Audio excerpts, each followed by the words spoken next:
Сәлеметсіздер ме?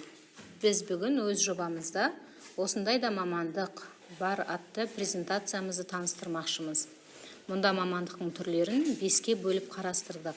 Олар адам табиғат, адам техника, адам белгілер жүйесі, адам көркем образ және адам.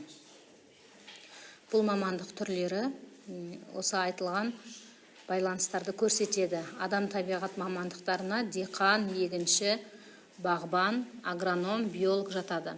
Сондай-ақ зоолог, фермер, ветеринар, дрессировщик және геолог. Олар жеміс-жидектерді, көкөністерді өсіреді, зиянкестермен, түрлі аурулармен күреседі. Адам техника мамандықтары. Бұған монтаж жасаушы, монтер, слесарь, инженер, көлік жүргізушілер жатады. Олар жаңа үлгілерді дайындайды, тексереді, зерттейді, жобалайды, жоспарлайды, модельдейді. Адам белгілер жүйесі мамандықтары.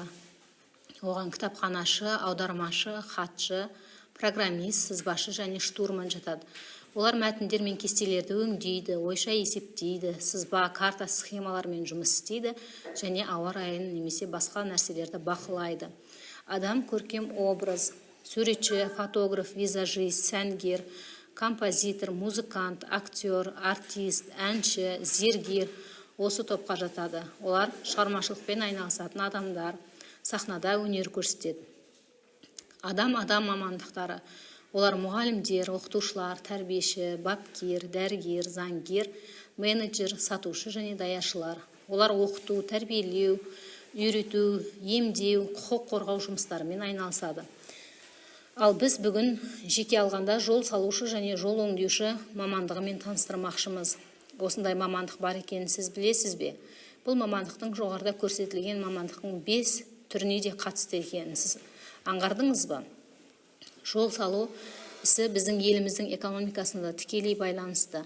Осындай үлкен транзиттік жолдар, әсіресе халықаралық жолдар салу біздің экономикамызды әжептәуір көтереді және бұл туристерді де көптеп шақырады. Мұндай жолды көру үшін кез келген ақшасы бар азамат біздің елімізді тамашалауға келгісі келеді. Сондай-ақ тауға өрлей салынған мынадай жолдарда туризммен байланысы өте тығыз. Яғни мысалы Қытайда немесе басқа елдердегі осындай жолдарды көру үшін жыл сайын сан мыңдаған туристер барады. Сондықтан бізге де таулы жерлерде осындай жолдарды салу, әрі тауға тез шығуға көмектессе, бір жағынан туризмге пайдасы бар.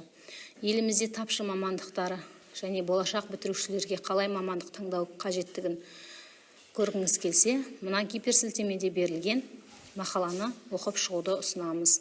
Мұнда қандай салада мамандықтар тапшы екендігі туралы айтылған.